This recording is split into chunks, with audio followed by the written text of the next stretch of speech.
nagbibenta ako kanina ng kalakal ko. Deliver ako sa junk shop. Ayan, kalakal pa rin yun. Nabibenta. Nagbawas lang ako ng kalakal ko hanggang doon. Kapila. Hanggang yan. Ayan, kalakal. Kalakal yun. Ayan.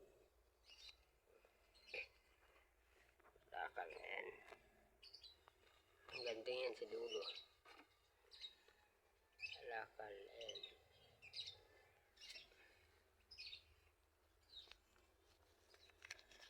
Ang benta ko kanina.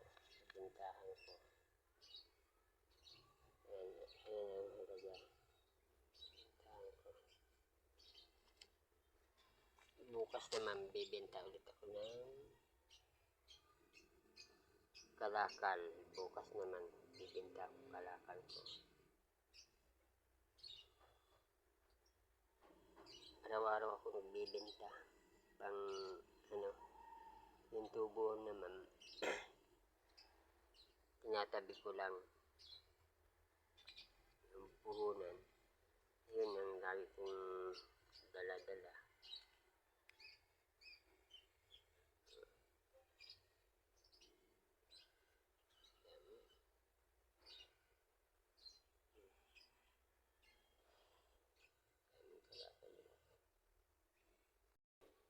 Ayan ang kabintahan ko kaninang umaga. Bukas naman magbibenta ulit ako ng kalakal. Bukas marami na naman ako na pinamili. Pinili ko ngayon lang. Bakal. Araw-araw ako nagbibenta ng kalakal. Yan ang hanap buhay ko talaga.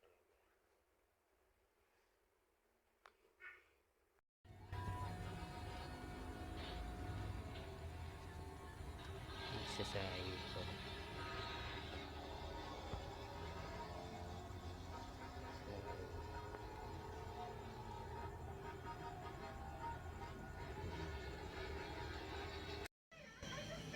Bibenta naman ako. Yan, buti yan. Araw-araw ako nagbibenta. Dami ko kasing kalakal. Ayan, kalakal naman. Oh. Ayun pa. Tambak yan. Ayan. Ayun pa. Oh. Ayan, tambak yan. Kalakal pa. Araw-araw nagbibenta ako. Namimili kasi ako ng bote.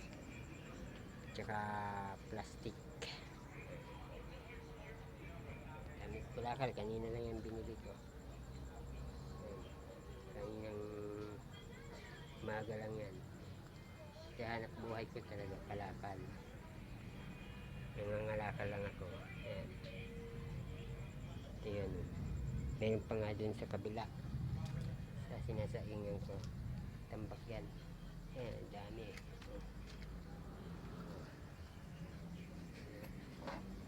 Parang dyan sa style.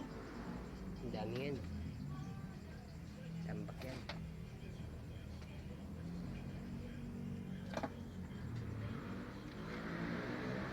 Guys, dito na lang guys. Ayan. Minsan kasi pag nagde-deliver ako sa junk shop ay wala akong cameraman. Ako lang mag-isa. Wala akong taga-video. Ako na lang. Minsan hindi ko nabibidyoan yung ibang pag-deliver ko ng kalakal ko. Ako lang mag